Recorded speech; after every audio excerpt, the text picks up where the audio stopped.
Muy bien. Platón. ¿Quién era Platón? Platón era un filósofo griego que nace en el año 429 en Atenas. Algunos historiadores dicen que nacen en otro lugar, pero ya de pequeño se va a Atenas. Entonces está toda su juventud en Atenas, y en la misma Atenas es a donde conoce a Sócrates. La República, el libro de donde vamos a tomar este mito, que en el libro 7 habla sobre el mito de la caverna, fue escrito por Platón. Pero traigo a colación Sócrates porque Sócrates fue su maestro. Y mucha de la influencia de la filosofía de Platón, que se puede ver reflejada en sus diálogos, es por inspiración y por reflexión conjunta que tuvo con su maestro Sócrates. Los primeros diálogos de Platón se ven bastante influenciados a la forma de dialogar que tenía Sócrates, y luego van siendo diálogos que son propios de Platón hasta su vejez, que escribe diálogos muy profundos. La forma de escribir que tenía Platón era el diálogo, porque Platón pensaba que la comunicación humana, el interactuar con las personas, era a través del diálogo, a través de la palabra. Él decía que a través de la escritura era como matar, digamos, esta forma de poder reflexionar de manera conjunta. Entonces vamos a ver que todos sus libros están escritos en forma de diálogos, salvo la Apología de Sócrates, que no está narrado sin ser un diálogo. Y en todos sus diálogos, uno de los interlocutores es Sócrates, su maestro. Entonces también por eso es que lo traigo a colación. Sócrates era un filósofo ateniense que vivió aproximadamente también en el 400 a.C., pero era un personaje bastante conflictivo, digamos, para la época, en cuanto lo veían los gobernantes y cómo lo veía la gente de Atenas. Sócrates era una persona que no sabía ni leer ni escribir, pero sin embargo hacía reflexiones tan profundas que toda la gente iba y lo seguía, iba preguntándole cosas, y él trataba de no responderle de una manera directa, sino a través de una técnica, tratar de que cada uno pueda reflexionar por sí mismo para llegar a la pregunta que le hicieron en su comienzo. Sócrates no tenía una escuela, tampoco deja nada escrito, sino todo lo que se conoce por lo que cuenta Platón a través de la Apología de Sócrates, a través de los diferentes historiadores. Él no tenía una escuela, sino que lo que hacía era caminar y en las diferentes ágoras, en las plazas, él se sentaba y reflexionaba. En esa época estaban los sofistas, que Sócrates como que no los quería mucho, porque decían que los sofistas se basaban mucho en la retórica, en decir lo que se quería escuchar, pero no los hacía reflexionar. Además que cobraba por hacer filosofía, y Sócrates planteaba la idea de que la filosofía uno no puede pagar para adquirirla, sino que la filosofía y las verdades están adentro nuestro, y nosotros lo que tenemos que tratar es sacarla a la luz. Sócrates usaba una herramienta, una técnica que se llama la mayéutica, que este término él lo toma de su madre, que era partera, mayéutica, mayéuticus, que significa partera en griego. Entonces él decía que como las parteras trabajaban sobre el cuerpo de las mujeres para sacar un niño a la luz, así debía trabajar el filósofo, trabajar sobre el alma de las personas para sacar a la luz el conocimiento que está adentro nuestro, pero que nosotros lo tenemos olvidado. Entonces, de una manera consciente, tratar de evocar ese recuerdo y traer verdades que lo que tenemos son olvidadas, pero que adentro nuestro están. Esa es la técnica que usaba Sócrates. En el momento que está Sócrates, que Sócrates daba con sus clases, se puede decir, que dialogaba sobre todo con los jóvenes, porque los jóvenes estaban muy inspirados por él, inclusive Platón, cuando lo conoce, Platón tenía 20 años, y Platón en ese momento había inclusive empezado a escribir, porque Platón, a diferencia de Sócrates, él sí tenía una educación bastante esmerada, porque era hijo de una familia de la aristocracia ateniense, y propio de la aristocracia ateniense, la educación era bastante esmerada en todas las ramas, en la música, en las matemáticas, astronomía, filosofía. Y él inclusive dice que Platón había empezado a escribir y cuando escuchó Sócrates por primera vez, fue y quemó todo lo que había escrito hasta su momento. Era tal la admiración que tenía por esta persona, Sócrates, cuando la primera vez que lo conoció, y tan profundas fueron las reflexiones que le hizo hacer y sobre las temáticas que abordaba, que de ese momento, además de ser su discípulo, fue como un amigo. Y entablaron toda una relación de amistad y una relación de maestro a discípulo. En ese momento, en Grecia, en Atenas, estaba la democracia nuevamente. Pero en una democracia, la democracia ateniense, es en donde se lo va a condenar a Sócrates. ¿Y por qué se lo condena? En ese momento estaba prohibido condenar o acusar en realidad, por cuestiones políticas. Entonces, acusaron a Sócrates por cuestiones sociales y religiosas para terminar condenándolo. Lo condenaron a beber cicuta y entonces él muere en el 399. Ante este hecho, hubo un primer hecho que hizo un quiebre, se podría decir, en Platón, que fue al haber conocido a Sócrates, donde hizo ver la filosofía, como que bajó la filosofía, como dice Cicerón, bajó la filosofía del cielo a la tierra, lo hizo reflexionar, lo hizo pensar, agarró tanta admiración y ese momento es un quiebre en su forma de ver la filosofía para Platón. Y otro momento de quiebre fue el momento de que lo condenaran a muerte. Una democracia que lo condenaran a muerte a Sócrates para él fue terrible y hasta vergonzoso lo sintió. ¿Con qué excusa se podría decir que lo condenaron a Sócrates? Por dos cosas. Decía que una era corromper a los jóvenes y tan solo lo que él hacía era hacerlos reflexionar, hacerlos ver por sí mismos y pensar y profundizar sobre sus pensamientos. Y todos los jóvenes lo seguían. Y por otro lado, se decía que la otra acusación que tuvo fue la de que él apelaba a dioses e inventaba nuevos dioses. Sócrates era muy respetuoso por los dioses o las divinidades que se adoraban en esa época Atenas, como así también por los rituales y las ceremonias que se llevaban a cabo. Pero lo que hacía Sócrates es acuñar un término que es daimon, que es la conciencia. Entonces dice que él apela a su daimon, que es a su conciencia, para reflexionar sobre algunas cosas. Entonces se cuestiona a sí mismo, se revé lo que se está diciendo, y esta manera de reflexionar y apelar a su conciencia, que él la denominaba daimon, es lo que lo lleva a su condena.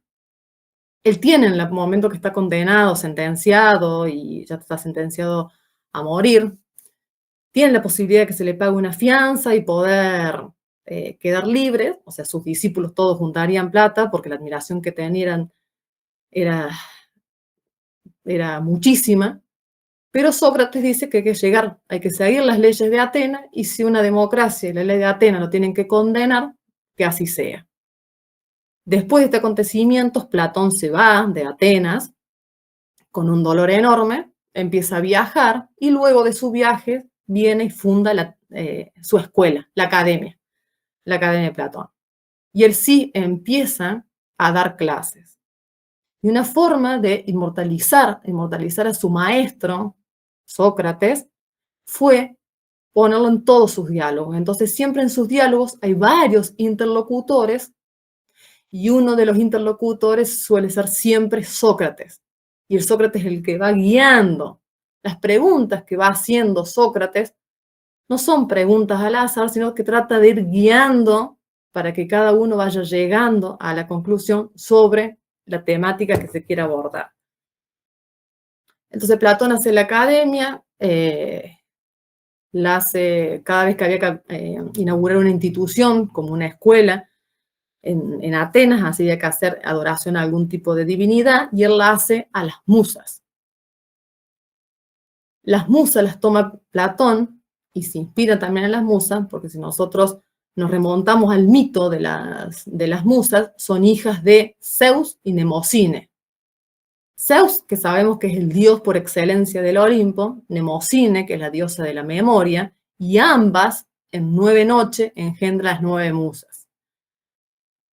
Porque Platón dice, al igual que Sócrates, que uno debe apelar al recuerdo, que son las musas las que te ayudan y las que te inspiran a recordar lo que hemos olvidado. Cuando nuestra alma encarna, nos olvidamos de la esencia y de dónde venimos. Entonces la idea es elevarnos para tomar contacto donde siempre estuvimos y de lo que sabemos. Pero por estar acá encarnado y estar cada vez más terrenal, uno olvida de su origen, olvida estas verdades trascendentales y se queda con estas realidades perceptibles por los sentidos. Entonces Platón hace su academia, está dando clases, tiene varios alumnos, bueno, los cuales uno es Aristóteles, que es también filósofo bastante conocido.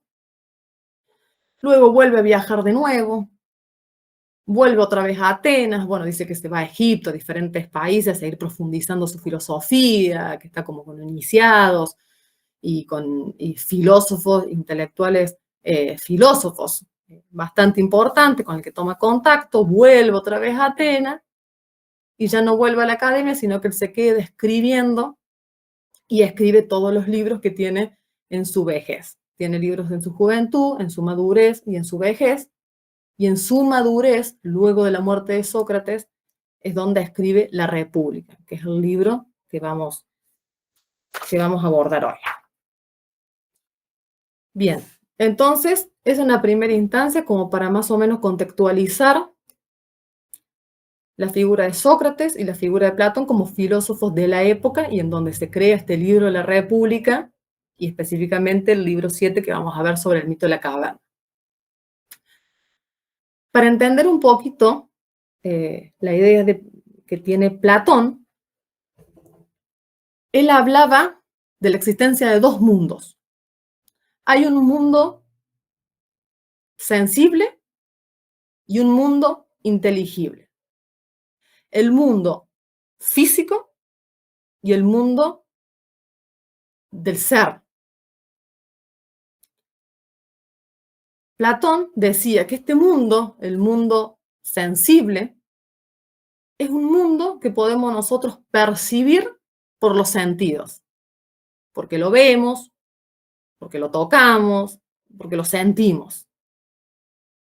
Pero por encima de ese mundo hay otro mundo, que son las causas que generan el mundo este físico, el mundo de los sentidos.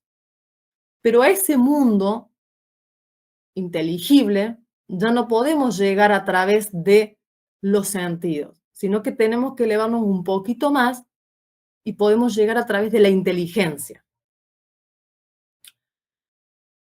La inteligencia diferente al intelecto. El intelecto es, se puede vincular con el estudio, con la investigación. Cuando nosotros hablamos de la inteligencia, es la inteligencia del alma. Inteligencia que viene del término de intelligere, que significa leer entre líneas, profundizar. No solamente quedarnos con lo que nos vemos. Entonces pasamos a este mundo a través de la inteligencia, a través del alma. Es como elevar un poquito más nuestra conciencia. Y en este mundo inteligible es en donde está en el mundo de las ideas que habla Platón. ¿Y qué es la idea? La idea, su terminología significa lo visto, que significa lo primordial, de donde surge, lo que da razón y causa a algo que luego se manifiesta. Entonces Platón habla de estos 4 arquetipos del mundo de las ideas, que es el arquetipo o la idea de lo bello, de lo bueno, de lo justo, de lo verdadero.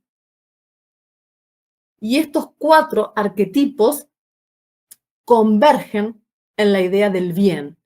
El bien como lo más supremo, como que de lo bien nacen las ideas y luego las ideas se manifiestan, se canalizan en el mundo físico. ¿Y cómo se puede hacer eso? Platón, en la misma República,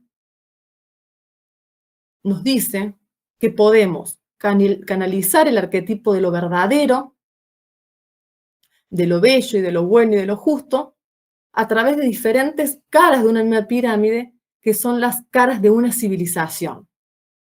Entonces dice, el arte canaliza lo bello, la ciencia canaliza lo verdadero, la política canaliza lo justo y la religión canaliza lo bueno.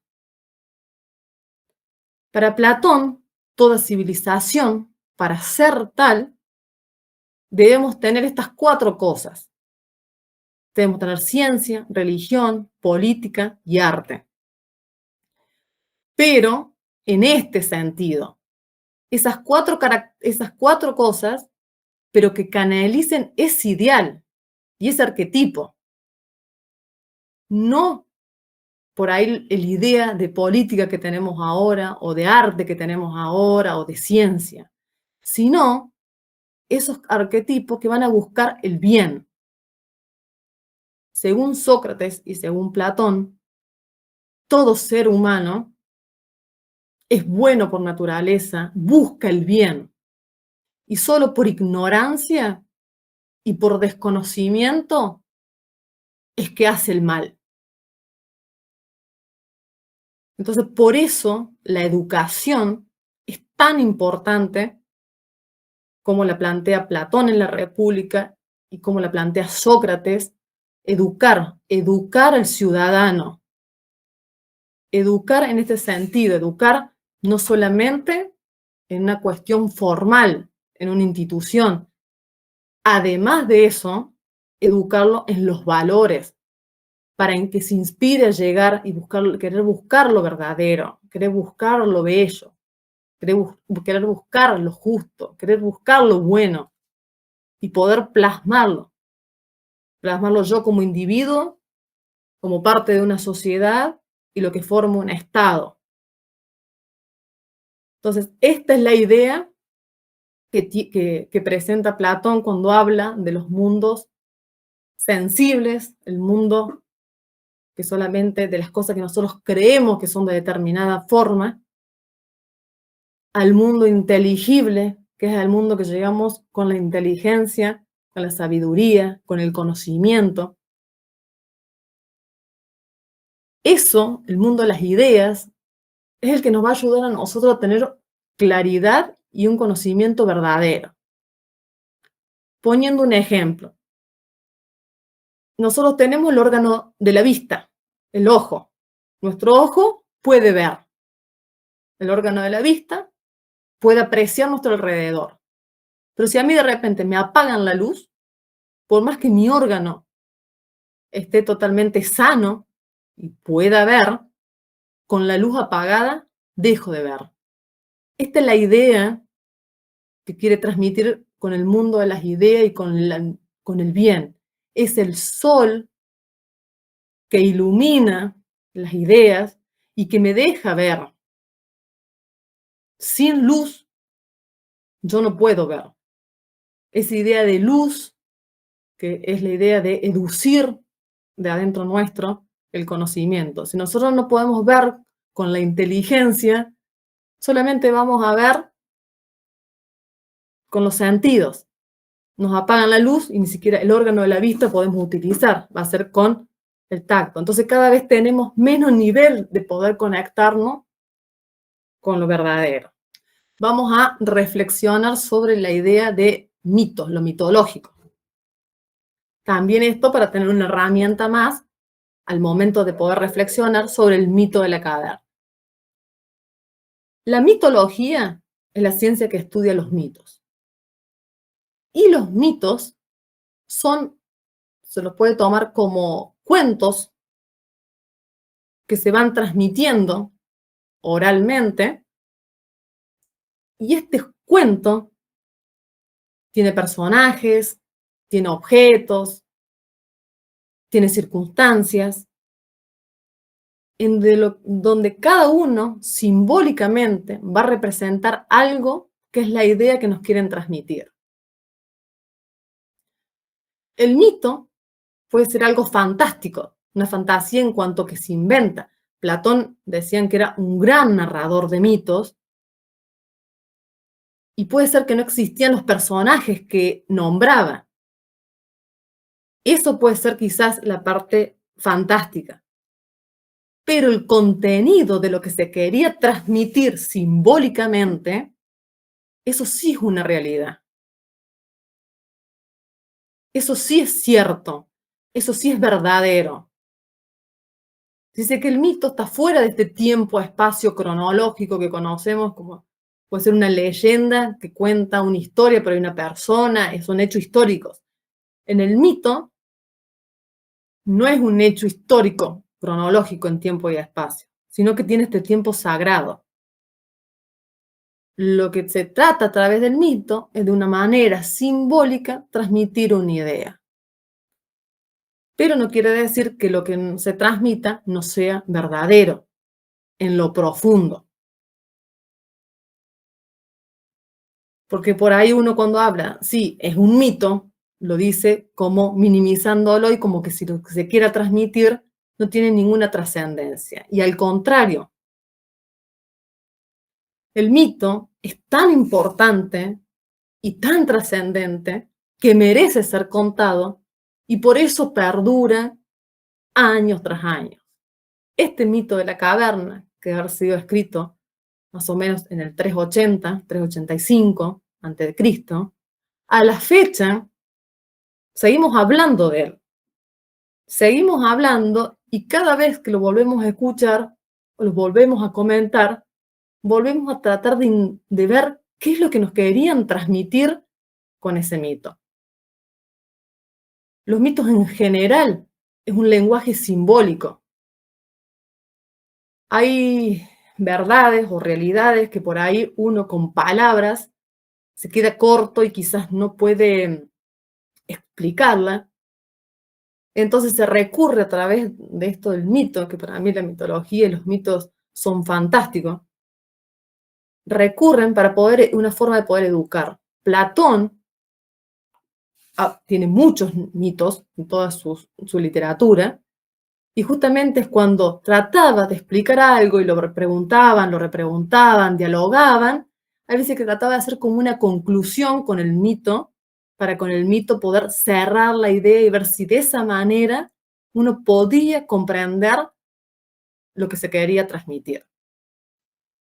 El mito llama al hombre por comprender, llama al hombre a comprender por sí mismo. Cuando uno escucha un mito, lee un mito, no tiene que tomar la literalidad de lo que está escuchando, sino profundizar y con inteligencia ver, tratar de entender qué es lo que nos quieren decir con eso que se está diciendo. Entonces el mito es un cuento, cuenta una historia, que quiere transmitir una idea, pero cuenta sin decir. Ese Dios que puse ahí es el Dios del silencio, que justamente el mito dice que es la palabra no hablada, porque se habla, se dice, se cuenta algo, pero lo que se está contando no es la idea profunda que esconde ese mito. Entonces, por eso cada vez que uno está al frente de un mito y lee un mito y cuenta un mito de Zeus o en todas las civilizaciones de Occidente, de Oriente, en Babilonia, siempre está presente el mito de cómo se crea el mundo, cómo surgen los dioses, sobre la inmortalidad del alma. a través de mito para poder comprender y poder transmitir una idea. Entonces, lo importante es que el mito no es una fantasía que se cuenta sobre algo, sino como una transmisión de una idea, que hablado y narrado perdura a través del tiempo. Y también es la identidad de una cultura. Nosotros podemos conocer una cultura, una civilización, su idiosincrasia, también recurriendo a sus mitos y conocer cómo era y qué querían transmitir y qué enseñanzas nos querían dejar. Entonces, esa es la idea que tienen que tener de mito, como algo real que se trata de transmitir.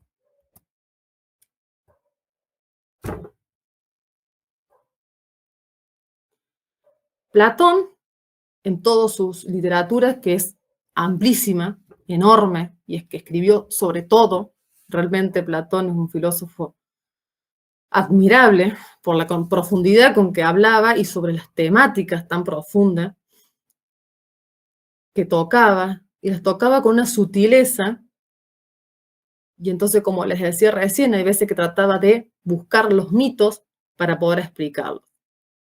Y tiene mitos de todo, sobre la creación del mundo, sobre los dioses, habla sobre Eros en el banquete, mitos antropológicos, ontológicos, habla de la inmortalidad del alma en Fedón, también habla de la inmortalidad del alma en el libro 10 de la República. Y después tiene los mitos sociopolíticos, que dentro de los mitos sociopolíticos que está la República. No la República, perdón, la alegoría de la caverna, que está en el libro 7 del libro La República.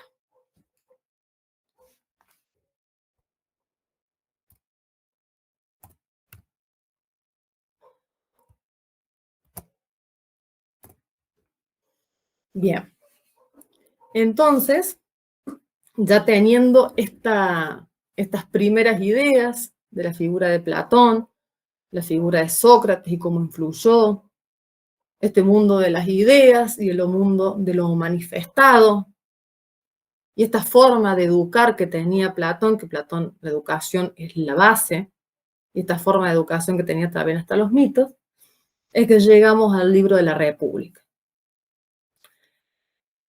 La República, o de la Justicia, dice que es uno de los libros más importantes que tuvo Platón. Es uno de los más amplios también, uno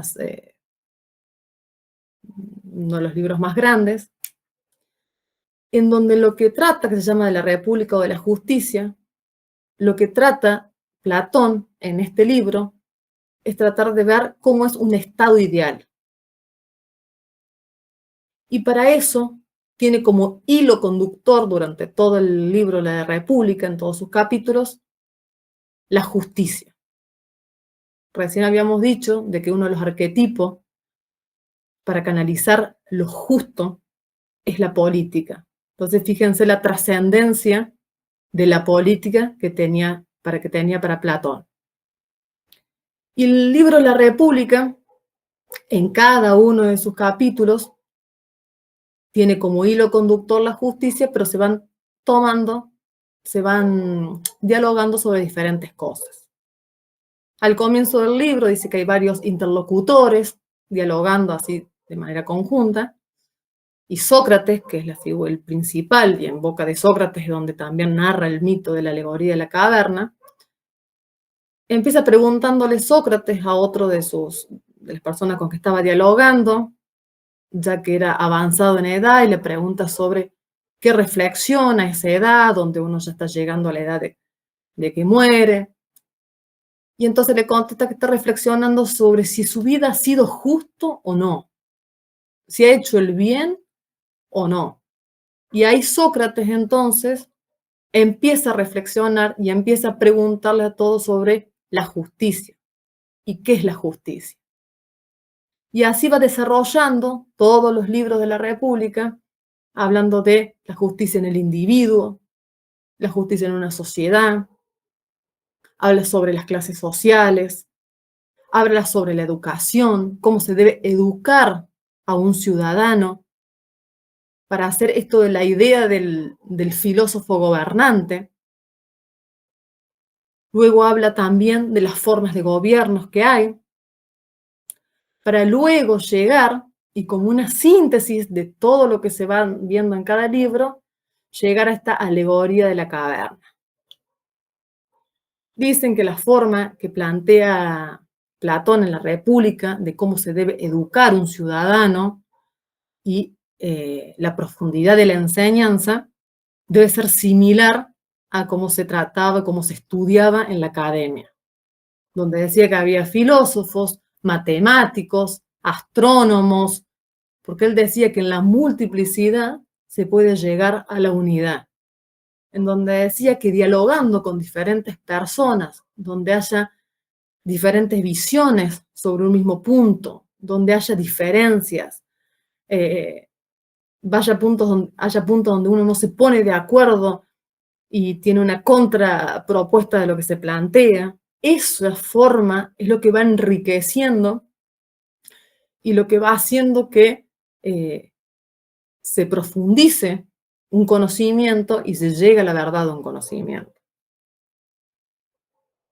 Y educar al ciudadano, como le dije antes, era una de las cosas más importantes para Platón. Y en la República se ve bien marcado que los niños desde chiquito tenían que tener una educación rigurosa. Y educar no solamente el intelecto, sino educar el alma.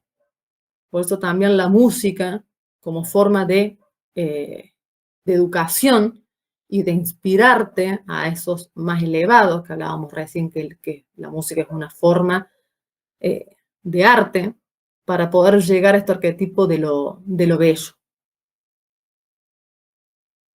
Entonces Platón, como les venía diciendo, plantea diferentes temas en todos los libros de la República, hasta que llega al libro 7, y en el libro 7 plantea, para poder llegar a comprender esto del individuo, el individuo como parte de una sociedad que conforma un Estado, la gente quienes gobernarían un Estado, entonces por eso habla de diferentes clases de Estado.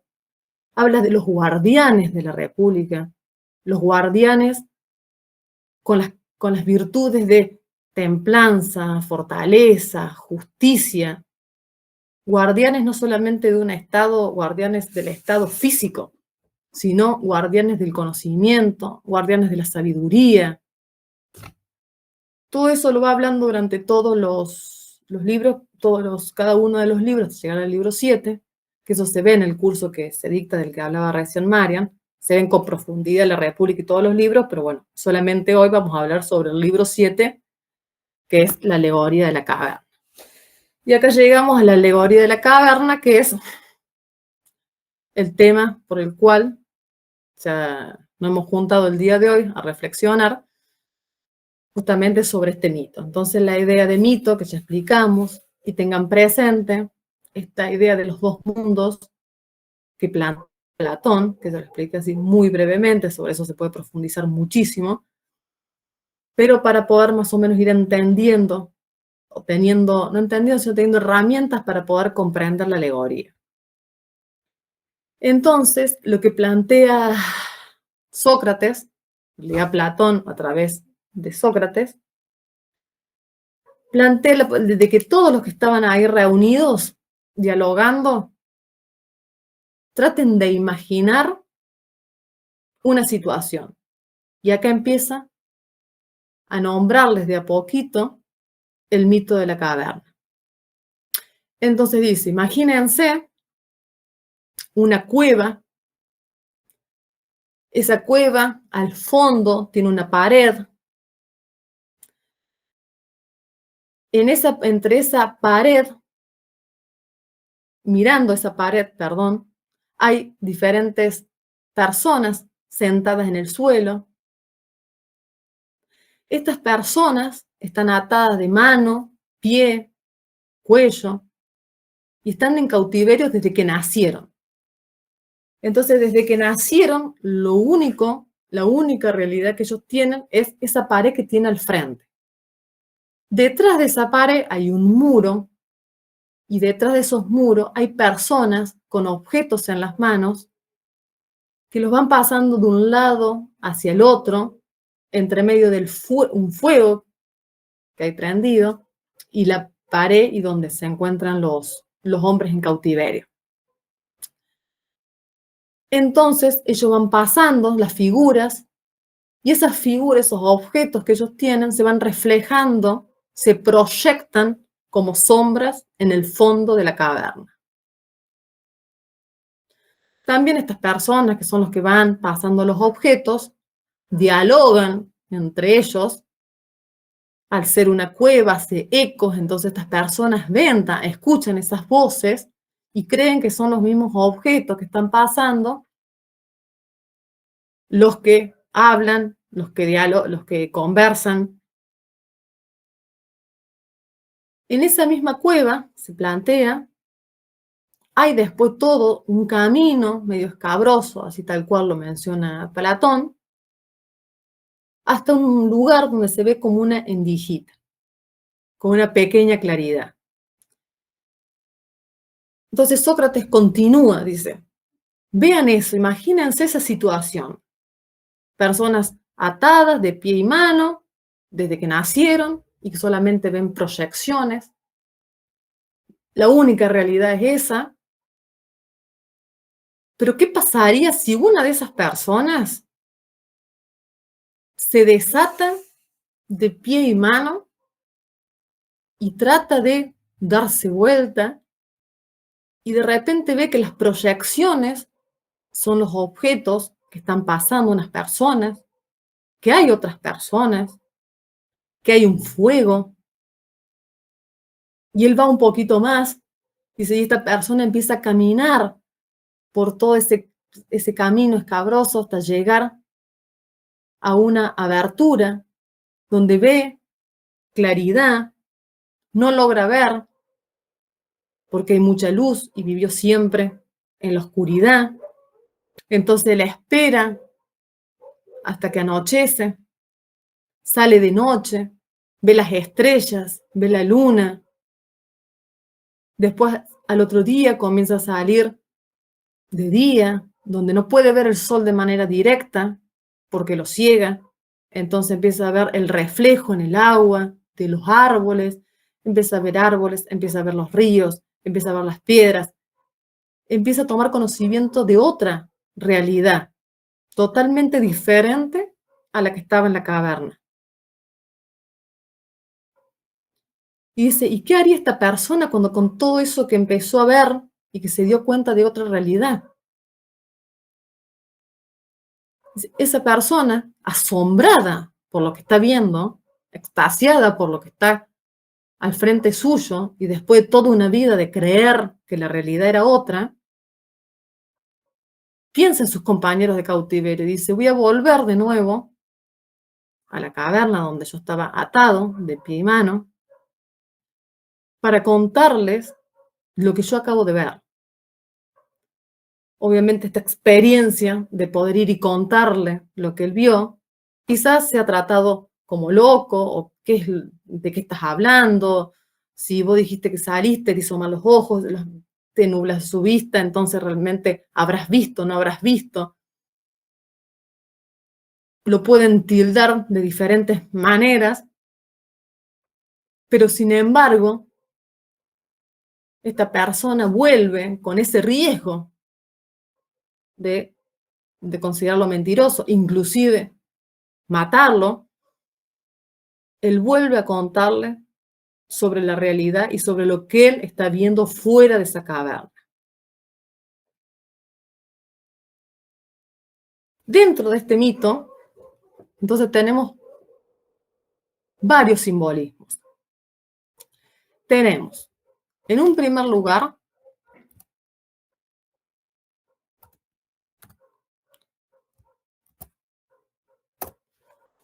las proyecciones.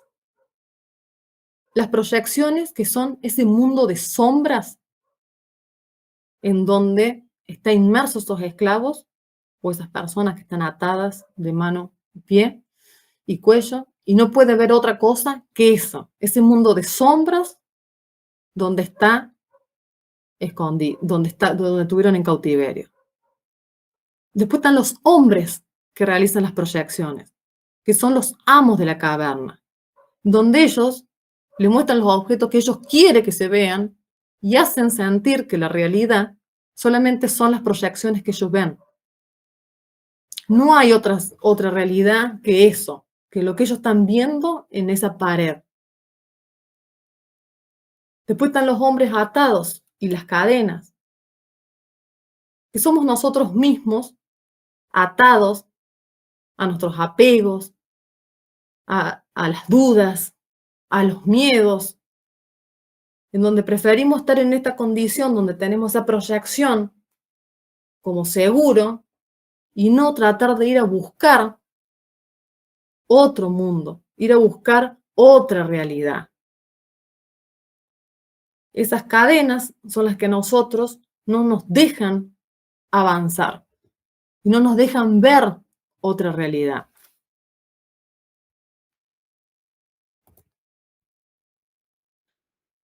Después tenemos la caverna,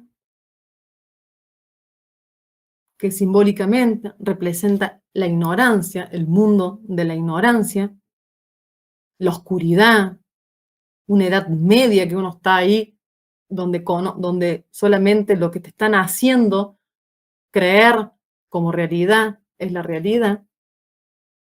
Y luego tenemos el hombre que sale de esa caverna. Para Platón, el hombre que sale de esa caverna en busca de estas verdades es el filósofo. El filósofo, como esta persona, si nosotros hablamos del filósofo, que es el que busca la verdad, amor por la sabiduría,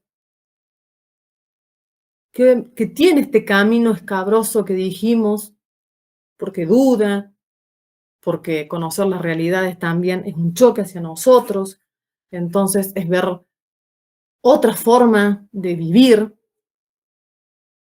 pero el filósofo va permanentemente tratando de iluminarse de a poquito e ir buscando verdades de a poquito para realmente vivir una vida en conciencia y en plenitud.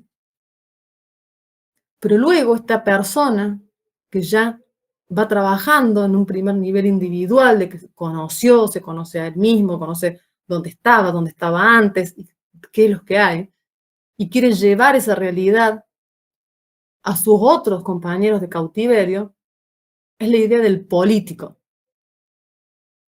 Platón plantea que esta persona que conoce una realidad y que trata de transmitírsela y llegar a que otras personas lo vean por amor, porque solamente por amor, porque se podría quedar con su conocimiento y no querer transmitirlo, por amor es que va y busca a los otros compañeros en cautiverio, y ahí surge la idea del político.